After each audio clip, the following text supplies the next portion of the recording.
Josh. Hello. Hello. Happy. I think it was a bit squished in there. Which way? That way. No, just on the Yeah, there we on are. the screen. We're not in the box.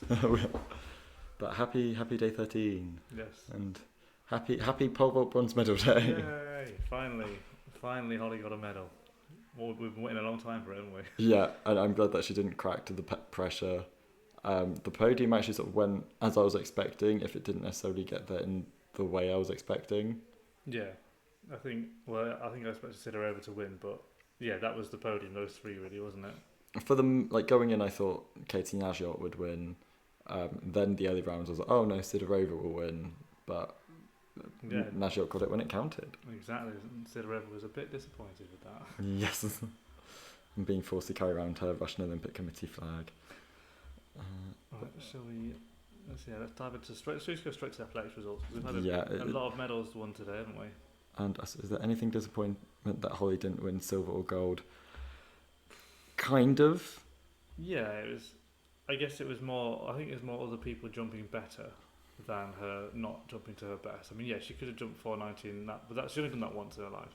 Yeah. You know, it was always going to be a tough ask for her to do that, especially when she was ranked third going into it. The two people ahead of her were ranked 1 and 2 anyway, so it actually followed the world rankings. That was the 1, 2, 3. Yeah, I know that it did look like for a bit that maybe she could get a silver. She was ahead of Katie Nagiot. I'll get you more in, Chris. Wait, which way? That. There you are. Yeah, definitely. I think the bronze for me. I always thought she was down for a bronze. So anything other than that was a bonus. Yeah, we were going through when we were sort of this morning. We'd woken up and we were like going through different potential podiums, and it was always Holly bronze, yeah. regardless of who was ahead of her. But I think that was the best we could expect, really. Yeah, and in the split moment where it was it's only a bronze, but yeah, it was. Yeah, we even had high hopes of a silver maybe, but I don't think really gold ever entered my head. Apart from maybe when she was going for it and like Sidorova had missed it. She could get this, it could be gold, but then Nagiot did it instead. So yeah. So yeah, we'll get up the results from the pole vault final, because it was weird, sort of very weird early on, in that so many people going out at 450, and for the start of the competition we didn't yet have the screen on. Was thinking, is it really windy? Is there something wrong that's stopping everyone from doing well? Yeah, it was just, and then it was more the fact that they went from like 450 to 470 as well. So that 20-meter jump, and they were struggling with 450, and then that literally got it down to 4.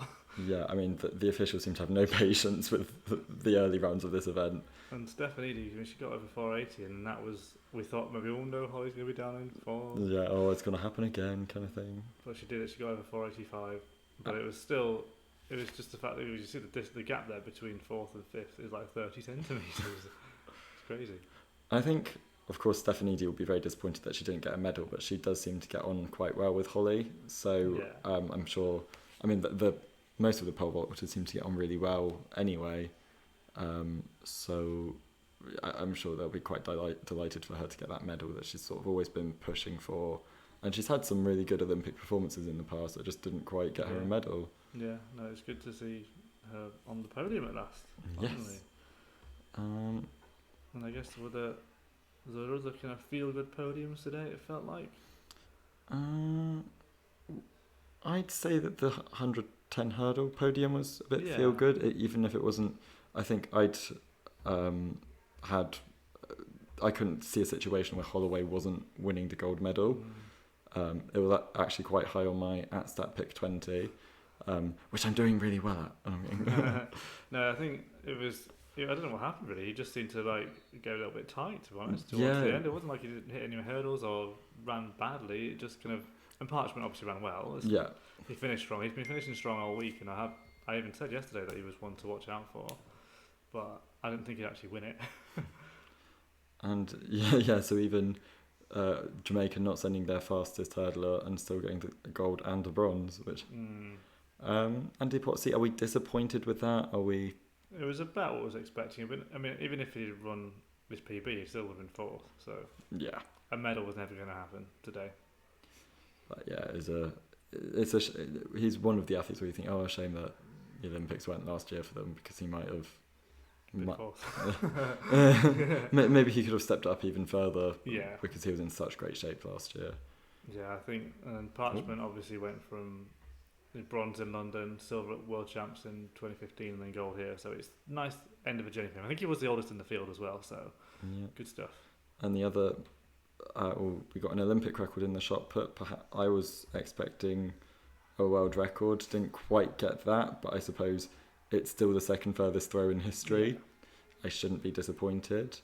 Yeah, 23:30 in the last round, even though he'd already won it. Kovacs, great job for silver, and Tom Walsh to bronze, and Romani fourth. You could probably say that's the top four we were expecting. Yeah.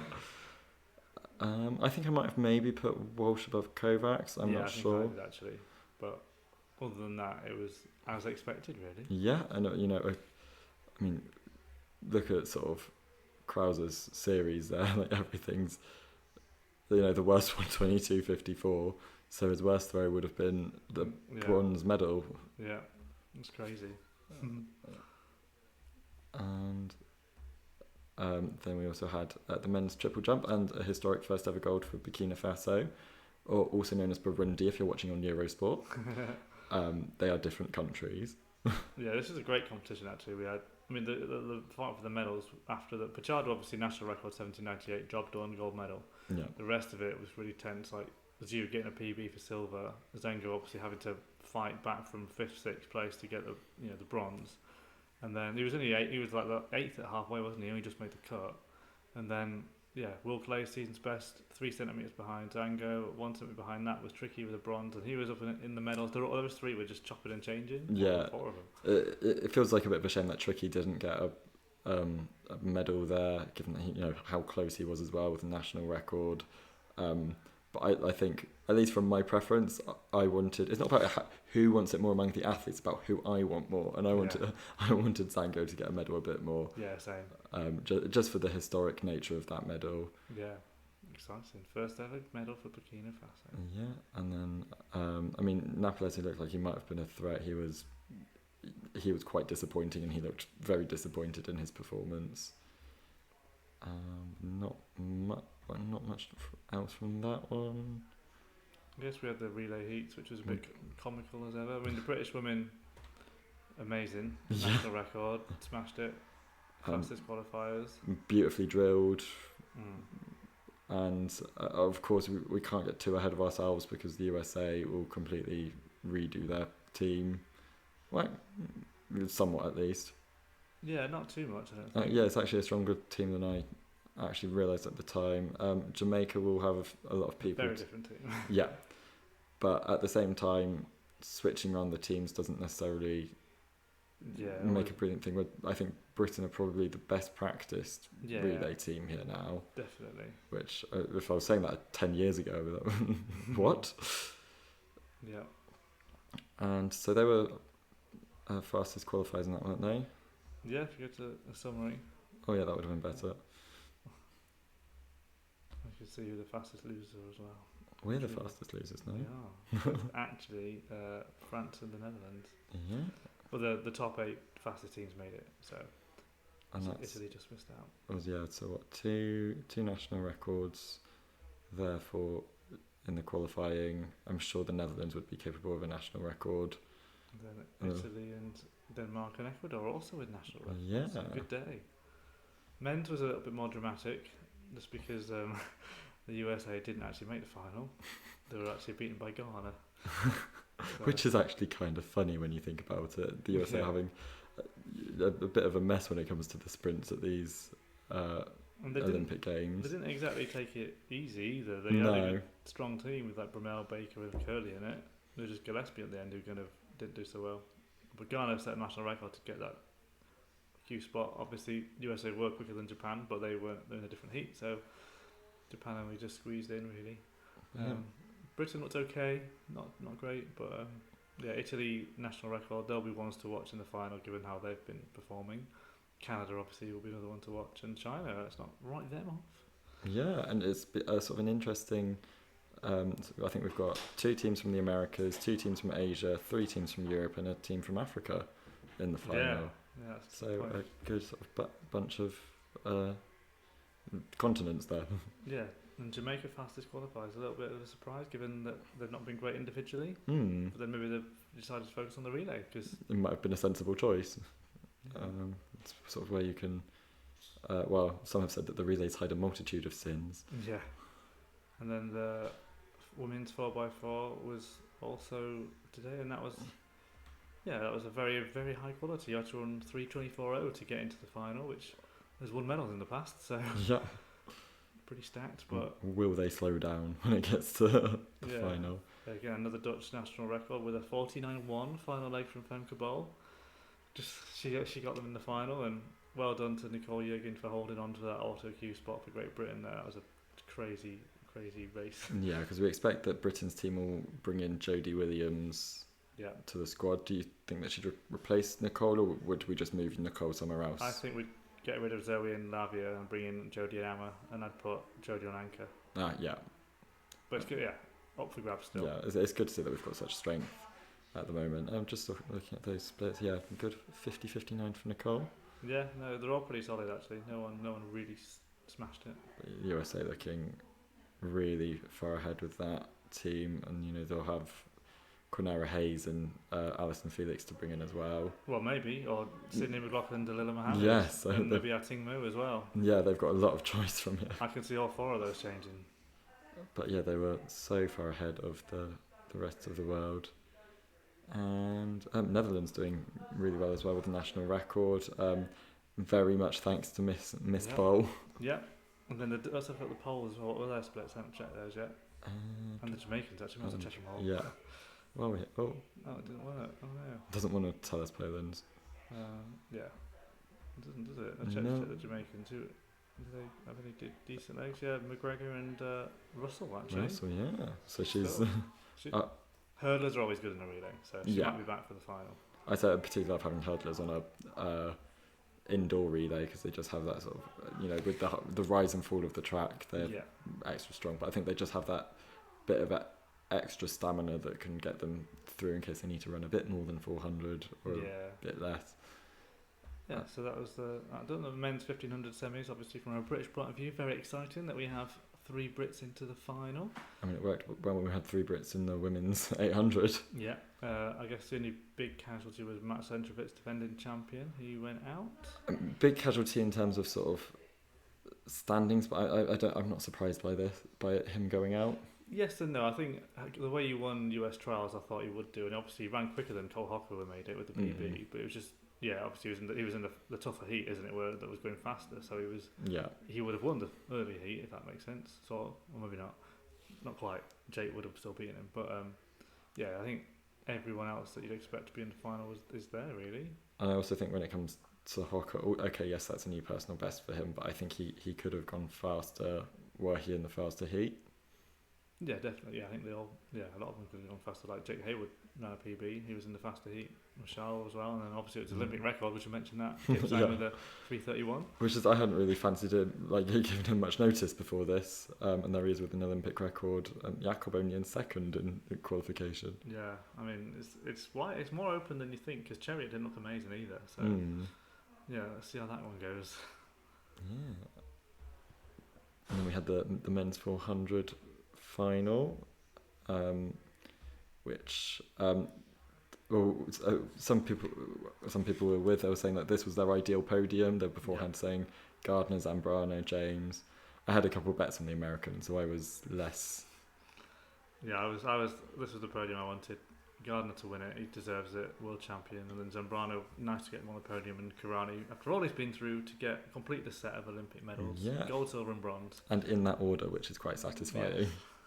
So good for him. Yeah, and it was a good final. Maybe not as quick as we've had in other finals, but still very exciting. Yeah, I mean, I wasn't sure if, but going into the Olympics, I wasn't sure if we were going to see sub 44 times, but we've seen a couple. So it's it's been good. Yeah. And then the multi-event wrapped up as well. Very dramatic end to both in a way. I mean, I guess the heptathlon, it was a little bit closer than we thought with veteran Tiam, but when it came down to the 8, it looked like it was always going to be Tiam that was going to win that. Yeah, I mean, if it were someone with a better 800 metres, then you'd say, oh yeah, Tiam would be in trouble, but Vetter's 800s was pretty much at a par with NAFIs, and I think she knew there was no point in trying to take it out because she'd only end up paying for it and potentially lose the medal. Yeah. Whereas the battle for bronze between Witz and Oosterhage was the most exciting thing because she needed a 3-second gap and it was almost got it. It was 2 seconds, but just 19 points shy there of that bronze. So it was a Belgian, Dutch, Belgian kind of sandwich with the Americans just outside that. So yeah, I think surprised bronze medalist, I'd say. But yeah, I mean, before I think I'd heard of her name here and there, but it wasn't one that sort of stuck with me. No, yeah, same. I wasn't too sure. I wasn't really sure how good she was. So yeah, but Tiamat defended her title quite comfortably in the end, and Vesa did a great job to get that silver. It's nice to see. Yeah, I do look at this and I think, if Kat's hamstring hadn't played up and then she would have got a medal, and if she'd been at full fitness, then this would, I think, actually been an easy gold for Kat. Yeah, I agree. I think she'd have done a 6-9 probably. Yeah. But hey ho. But even something in the 6-8 that would have done it. Yeah. Although of course NAFI wasn't under threat. She probably could have run a faster 800 meters if push came to shove. And she has had her injuries as well, so it's not been. Yeah, but just not as injured as Jess. Yeah, I mean Kat. Yeah, but I was glad to see that she got a respectable javelin throw in there. Her elbow seemed fine. It was just other things I think that were more of the issue. But yeah, that was a nice multi-event. And whereas the decathlon, it was the bridesmaid finally became the bride with and with 9,000 points as well, the fourth man in history to get over the 9,000 points. Yeah, I was sort of thinking of that. That's only 9 points short of the. Was it 9,027, which was what's his face's Ashton's first world record? I can't remember. Maybe it was roughly that. So it would have been, if that was at the same time, it would have been quite close. Then it was a strong. Kevin Meyer suddenly got himself into contention with his javelin. Massive javelin, really going up because he was looking like a fourth place maybe. And then he got the silver from that. And then the Guinness of 15 was all about whether Ash Maloney could hang on, and he was looking really tired, but he saved himself a bit of a sprint at the end, which brought the time down because Garrett Scantling was really going for it. Yeah. And he did kind of pull away a lot. It was, oh no, it looks like he's going to do it, and Lepage was with him as well, so it was looking. Obviously, you can see it was only a few 7 points between fourth and fifth there. So Ash Maloney's a great area record. He's only 21, and he's won an Olympic bronze. Yeah. Which I think, back to a couple of years ago when he was at Gertz's, and I wouldn't have thought that back then. No, it's exciting for him. And, he's always been a great talent, so good to see him finally get on the senior stage. Yeah. We'll have a look at the other sports. It hasn't necessarily been a massive day in terms of other sports, I don't think. No, I mean, I think we've obviously in the cycling, there was a gold for Britain in the men's Omnium, which was great to see. We had a Brit crashing out in the women's Keirin. Yeah. We'll look at the Omnium first, as you mentioned it. I mean, he just absolutely, kind of controlled it from the beginning, to be honest. Yeah, the points race wasn't at all anything to really worry about in the fourth discipline. He was comfortably ahead, and it seemed that it would have taken superhuman efforts from everybody else to do anything to bother him. Yeah, he just got. I think he got the. Well, yeah, I think he went for a lap pretty much straight away. So it was good. No, I was really pleased with his performance over the whole thing. He was never out of the top four, I don't think, in any of the disciplines. And we got that track cycling gold, so I think that British cycling's funding should be safe after these Olympics. Yeah. Especially after the 2 BMX golds and the mountain biking gold. Yes. Especially considering they weren't really that well funded. So. Yeah. Or maybe they were like, they don't need it. So that was, I guess that was it for the cycling today, really. I mean, I know that Jason Kenny did not make it through to the medal fights in the sprint, but Jack Carlin did, so we'll see him again tomorrow. Yeah, I think Jason Kenny's not looking as impressive as you'd hope he would be, but then I suppose he is actually sort of getting on a bit in years. Yeah. And maybe, given that he's got a family, Olympic success may not be the absolute top of his agenda. Yeah, the Brits were top 10 in the diving, but didn't win a medal. It was the 2 Chinese and the Australian who was nice to get up for the bronze there. Mm-hmm. Women's football bronze going to the USA over Australia, but in a high-scoring match. Yeah, wow, 7 goals. Didn't realise that. Yeah. The hockey's been decided, is it? Yes. Oh wow, it went to penalties. Belgium won. Wow. Ooh. Well, that helps the medal table from a British point of view, beating Australia. But yeah. Well, they've had a good day then, 2 golds for Belgium. Yeah, really, a really good day. And then India winning the bronze there. Does that bode well for the Britain's bronze medal match tomorrow? Yes. They've won their bronze. I don't really... We'll get round to the karate when it gets to a more medal stage. Yes. Lots of karate going on today. Germany winning the men's marathon swimming gold. Palsoneri getting a bronze for Italy, so he's got one in the pool and in the open water, which is always a nice double. In the fencing of the modern pentathlon went well for Britain. Yeah, Joe Chung leading in after the fencing ranking round, which means he'll be like last man on when the winner stays on. So presumably, if I understand correctly, he can at worst be second in that. I think so. I think that's how it works.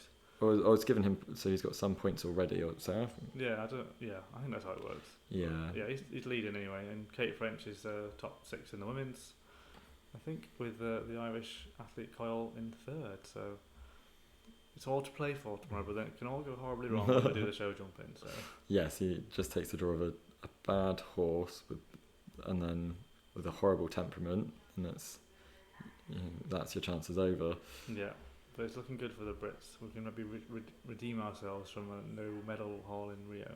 Yeah, and then no Japanese on the podium in the men's park skateboarding, which breaks the tradition. Well, they were 1 gold away from a sweep. Yeah. Of the gold medals. My favourite thing about that was in the qualifying. He didn't make the final, but Ayuma Hirano, who's got 2 medals in snowboarding at the Winter Olympics, was also competing in skateboarding. So I love a winter-summer sports double. Yeah.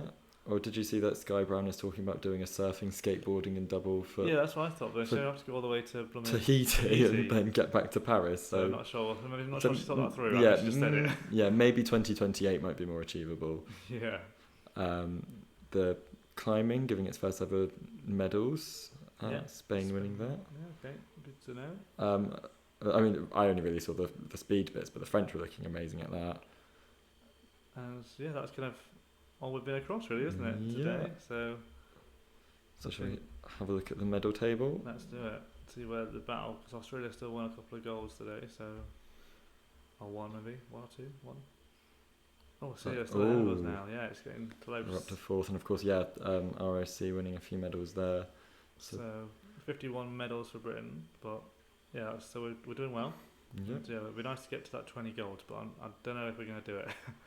It looks like the medals have been quite well spread this year. Then I feel like normally you would see somewhere. I mean, of course we've still got a few days to go, but you'd get one country up in the 50s. Yeah, we've got a nice group of 3, then another group of 3, then the rest, all relatively close. Yeah, although even then Japan looks quite isolated on its spot in that. Yeah. Group of 2, group of 1. But yeah, that's the excitement of day 13. Oh, sorry, we've missed loads of messages. We've been looking at the wrong screen.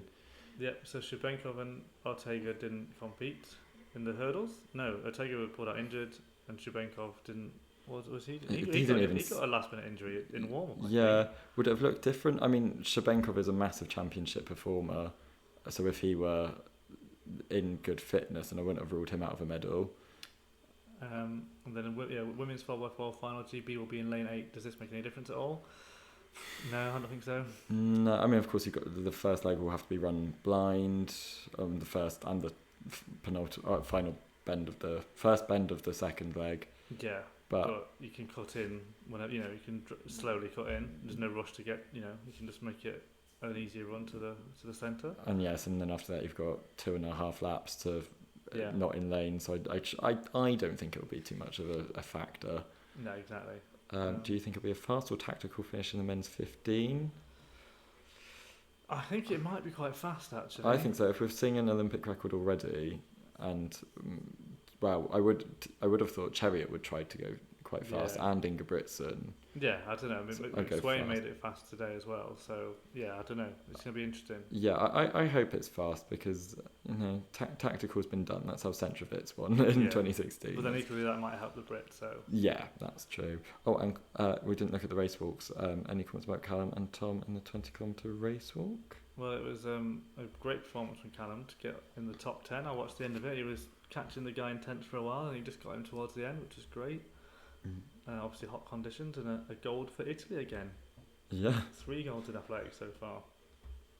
Maybe another medal in the relay. Who knows?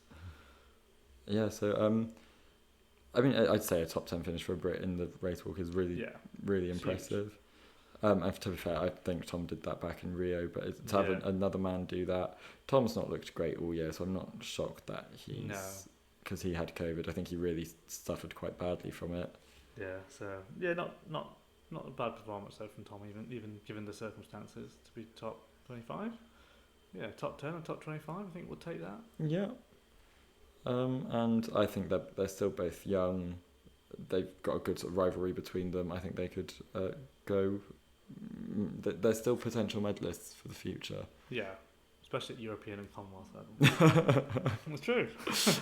Tom already is a Commonwealth silver medalist. Exactly. But I'm way out of shot there.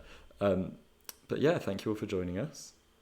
Yeah, we'll be back again tomorrow with there's only a couple more days left, so we'll make sure you enjoy it. And we've no idea if we'll be back on World Athletics. They may hate us by now, but we'll keep you posted. Yeah. Thanks for watching. Yeah, and see you soon. Bye. I'm confused. Bye.